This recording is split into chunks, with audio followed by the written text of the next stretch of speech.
Hi guys, welcome to our channel Science Data, that is studying is not complex.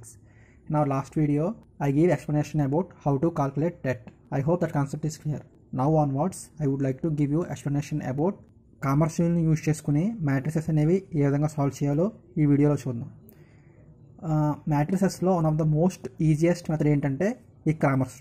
Okay, జాగ్రత్తగా చూడండి. So నేను ఇక్కడ ఒక example problem తీసుకున్నాను.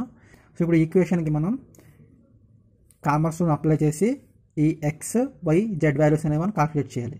చూడండి జాగ్రత్తగా. సో మనకి ఎగ్జాంపుల్ ఈక్వేషన్స్ ఇచ్చారు, 3 ఈక్వేషన్స్. ఏం కాల్కులేట్ చేయమంటున్నారు? Find the values of X Y and Z by using Cramer's rule. Okay, so మనకి ఇలా ప్రాబ్లం ఇచ్చినప్పుడు ఏ విధంగా సాల్వ్ చేస్తామంటే, ఫస్ట్ ఆఫ్ ఆల్ ఇచ్చిన ఈక్వేషన్ని మ్యాట్రిసెస్ ఫామ్లో రాసుకోవాలి. సో మనకి ఇచ్చిన ఈక్వేషన్ని మ్యాట్రిసెస్ ఫామ్లో రాసుకుంటే ఈ విధంగా వచ్చింది. ఇది ఏ విధంగా వచ్చిందో జాగ్రత్తగా చూడండి. 2, 3, 5. నెక్స్ట్ ఎక్స్కి ముందు ఏం లేదంటే 1 ఉన్నట్టు కదా.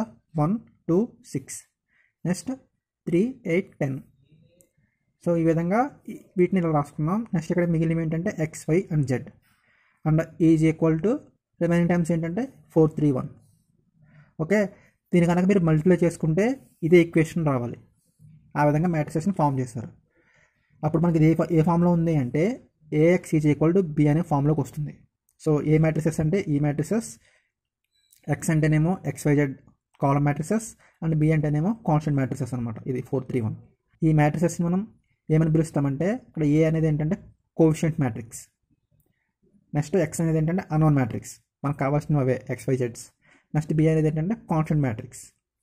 ఓకే, ఇక్కడ వరకు అర్థమైందంటే నెక్స్ట్ స్టెప్ నుంచి చాలా ఈజీగా అర్థమవుతుంది ఈ క్రామర్స్ రూల్ అనేది. సో మనకి చేయవలసిన ఫస్ట్ స్టెప్ ఏంటి? ఇచ్చిన ఈక్వేషన్స్ని మ్యాట్రిక్స్ ఫామ్లో రాసుకున్నాం. తర్వాత స్టెప్ ఏం చేయాలంటే, ఈ కోఎఫిషియంట్ మ్యాట్రిక్స్ని చూసారా, ఈ కోఎఫిషియంట్ మ్యాట్రిక్స్కి డెట్ కాల్కులేట్ చేయాలి. మనం ఆల్రెడీ ప్రీవియస్ వీడియో చూసాం కదా, డెట్ ఏ విధంగా కాల్కులేట్ చేయాలో.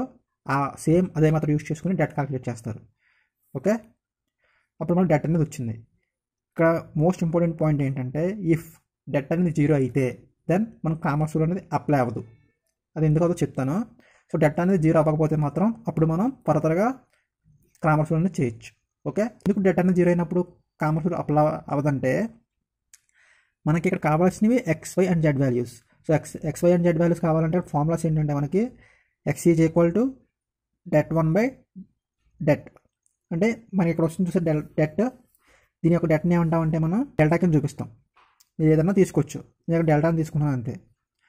ఓకే, సో మనకి ఇక్కడ న్యూమరేటర్, డినామినేటర్. ఎప్పుడన్నా డినామినేటర్లో 0 ఉందంటే ఏమవుతుంది? అది ఇన్ఫినిటీతో సమానం. లైక్ ఫర్ ఎగ్జాంపుల్ మనకి 0/1 ఉందంటే 0 అని చెప్పేసి చెప్పేస్తాం. అదే 1/0 ఉంటే దట్ ఈస్ కాల్డ్ ఇన్ఫినిటీ. ఆ విధంగా మనకి ఈ డెట్ అనేది 0 అయిందనుకోండి, ఏమవుతుంది? వాల్యూ అనేది రాదు. దట్స్ వే మనకి డెట్ అనేది 0 వస్తే కామర్స్ రూల్ అనేది అప్లై అవ్వదు. సో డెట్ అనేది 0 రానప్పుడు మాత్రమే డెట్ అనేది అప్లై అవుతుంది. ఓకే, దెన్ మనకి ఏమైంది? డెట్ అనేది 0 రాలేదు కాబట్టి కామర్స్ రూల్ చేయొచ్చు. సో మన ఫార్ములాస్ ఏంటంటే, ఎక్స్కి వచ్చేసి డెల్టా 1 బై డెల్టా, వీడి డెట్ కాల్కులేట్ చేయాలన్నమాట. నెక్స్ట్ వై అంటే delta 2 by delta. Next Z అంటే డెల్టా 3 బై డెల్టా. ఈ డెల్టా 1 ఏంటి, డెల్టా 2 ఏంటి చూద్దాం. ఓకే, డెల్టా 1 అనేది ఏంటంటే మనకు చూసారు కోషియంట్ మ్యాట్రిక్స్. ఈ కోషియంట్ మ్యాట్రిక్స్లో ఈ ఫస్ట్ కాలమ్ని ఈ కాన్స్టెంట్ మ్యాట్రిక్స్తో రీప్లేస్ చేస్తాం. మిగిలినవన్నీ సేమ్ టు సేమ్ అలాగే ఉంటాయి. అది డెల్టా 1. అలాగే సేమ్ డెల్టా 2 అంటే ఈ టర్మ్ సేమ్ ఉంటాయి. ఈ మధ్యలో టర్మ్ ఏంటంటే ఈ 4, 3, 1తో రీప్లేస్ చేస్తాం. చివరిది ఏమవుతుంది? ఇవి రెండు సేమ్ ఉంటాయి, ఇది ఒకటి చేంజ్ అవుతుంది. ఆ విధంగా మనకి డెల్టా 1, డెల్టా 2, డెల్టా 3 మ్యాట్రిసెస్ అనేవి వచ్చాయి. ఓకే, ఇప్పుడు డెల్టా 1, డెల్టా 2, డెల్టా 3 మ్యాట్రిసెస్కి డెట్ అనేది కాల్కులేట్ చేయాలి.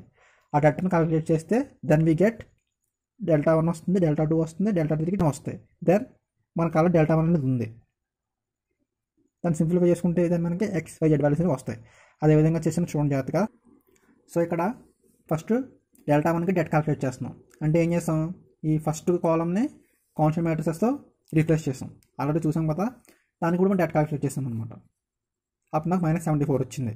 నెక్స్ట్ సేమ్ డెల్టా 2 కూడా చేస్తాం, నెక్స్ట్ డెల్టా 3 కూడా చేస్తాం. దెన్ మనకు తెలిసిన ఫార్ములాస్లో ఆ వాల్యూస్ని సబ్స్టిట్యూట్ చేసుకుంటే then we get XY and Z values అనేవి వచ్చాయి. ఓకే, ఈ మెథడ్లోని స్పెషాలిటీ ఏంటంటే మనకు వచ్చిన వాల్యూస్ అనేవి కరెక్టా కాదని చెప్పి చెక్ చేసుకోవచ్చు. అదేవిధంగా అంటే మనం ఫస్ట్ ఈక్వేషన్ తీసుకుని చూసారా, ఇనిషియల్ ఈక్వేషన్, ఆ 3 ఈక్వేషన్స్లో మీరు ఏదైనా ఒక ఈక్వేషన్ తీసుకోండి. మీకు వచ్చిన చూసారు XYZ వాల్యూస్, ఆ వాల్యూస్ని తీసుకెళ్ళి ఆ ఈక్వేషన్ సబ్స్టిట్యూట్ చేస్తే దాన్ని యూ గెట్ ఎగ్జాక్ట్గా రాకపోయినా కొంచెం అటు ఇటుగా వాల్యూ అనేది వస్తుంది. ఆ విధంగా వచ్చిందంటే మీరు చేసిన వాల్యూ అనేది కరెక్ట్. లేదు సమ్ డిఫరెన్స్ అనేది ఎక్కువగా వచ్చిందనుకోండి, మీరు ఎక్కడో రాంగ్ చేశారని అర్థం. ఓకే, ఈ విధంగా మనం క్రామర్స్ రూల్ యూస్ చేసుకుని ఎక్స్, వై, జెడ్ అనే అన్నోన్ వాల్యూస్ని క్యాల్కులేట్ చేయొచ్చు. ఐ హోప్ మీకు అర్థమైంది అనుకుంటున్నాను ఈ video. If you like my explanation, then like this video and subscribe to our channel Science Data for more updates. Thank you.